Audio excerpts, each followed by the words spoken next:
పేరున నా హృదయపూర్వక నమస్కారాలు తెలియజేస్తూ వేదిక ముందున్నటువంటి ఈరోజు ఉమ్మడి నల్గొండ జిల్లా వ్యాప్తంగా రైతుల పక్షాన మేమందరం ఉన్నాం.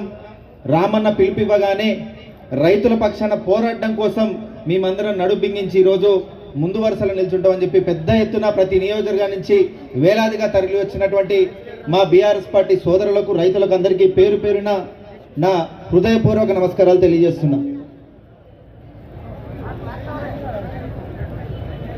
అందరికీ నా హృదయపూర్వక నమస్కారాలు తెలియజేస్తూ మీ అందరికీ తెలుసు 420 దొంగ హామీలు ఇది ఒకరిచ్చినే కావు.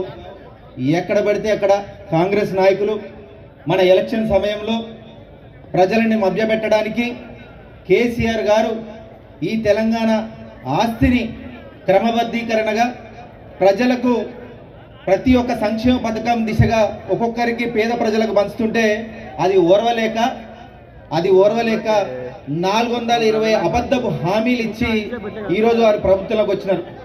ఒక్క రైతు బంధు మేము ఇయ్యము అని చాలామంది ఎద్దేవా చేస్తున్నారు అని గతంలో రేవంత్ రెడ్డి ఒక స్పీచ్ ఇచ్చినారు, మీ అందరూ చూస్తున్నారు.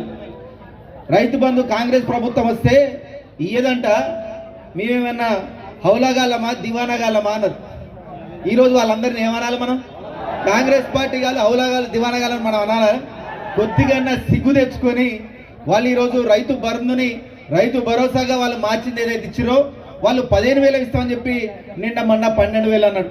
ఈరోజు పెద్ద వేదిక మీద ఉన్న పెద్దలందరూ చెప్పినారు ఆ 12,000 కూడా మార్చి 31వ తారీఖు అని చెప్పి మళ్ళీ నెక్స్ట్ రోజు ఏప్రిల్ ఫూల్ అదే చెప్పి మీరు అందరు నమ్మిరా అని చెప్పి మళ్ళా మొదటి వరుసలో తీసుకొస్తారు. అందుకే మీ అందరికీ తెలుసు ఎలక్షన్లు వస్తున్నాయంటే ఒక జిమ్మికి మొదలు పెట్టాలి. ఎలక్షన్లు వస్తున్నాయంటే ఫారాలు అందుకోవాలి, మీ దగ్గర నుంచి అప్లికేషన్ ఫారాలు అందుకోవాలి.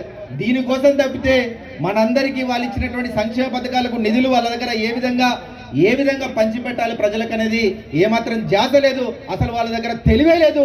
అందుకే మనల్ని మన స్వాతంత్రం వచ్చిన దగ్గర నుంచి పరిపాలిస్తున్న మన తెలంగాణ ఎప్పటికీ నీళ్లు దొరక్క ఎంతో ఇబ్బందులు పడ్డాం, రైతులు ఇబ్బంది పడ్డాం, పేదలు ఇబ్బంది పడ్డాం, ప్రతి ఒక్కరు ఇబ్బంది పడ్డాం. కానీ తెలంగాణ తెచ్చుకున్న తర్వాత కేసీఆర్ గారు ప్రతి ఒక్కరిని కూడా అగ్రభాగాన ముఖ్యంగా పేద రైతులను అందరినీ కూడా అగ్రభాగాన్ని నిలబెట్టి ముందు వరుసలో నడిచినారు.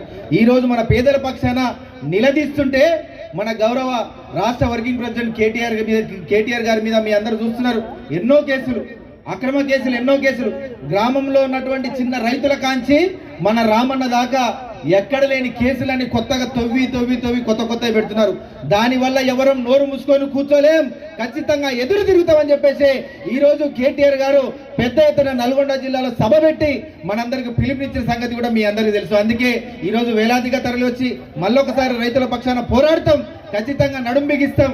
రేపిచ్చే సంక్షేమ పథకాల్లో ఎవడన్నా బీఆర్ఎస్ జెండా పట్టుకుంటే వానికి సంక్షేమ పథకం రాకుండా చేస్తామని అంటున్నా. వాని మెడలు వంచి మరి ఈరోజు అందరినీ మీ ముందర నడుస్తూ ఖచ్చితంగా ప్రతి ఒక్కరికి సంక్షేమ పథకాలు వచ్చే విధంగా ఈరోజు మీ వెంట ఉంటూ మీతోనే ఉండి కొట్లాడతామని మరొకసారి మీ అందరికీ తెలియజేస్తూ ఈరోజు రామన్నకు పెద్ద ఎత్తున స్వాగతం పలకడానికి ఇక్కడ వచ్చిన బీఆర్ఎస్ కుటుంబ సభ్యులందరికీ కూడా పేరు పేరున నా హృదయపూర్వక నమస్కారాలు తెలియజేస్తూ జై తెలంగాణ.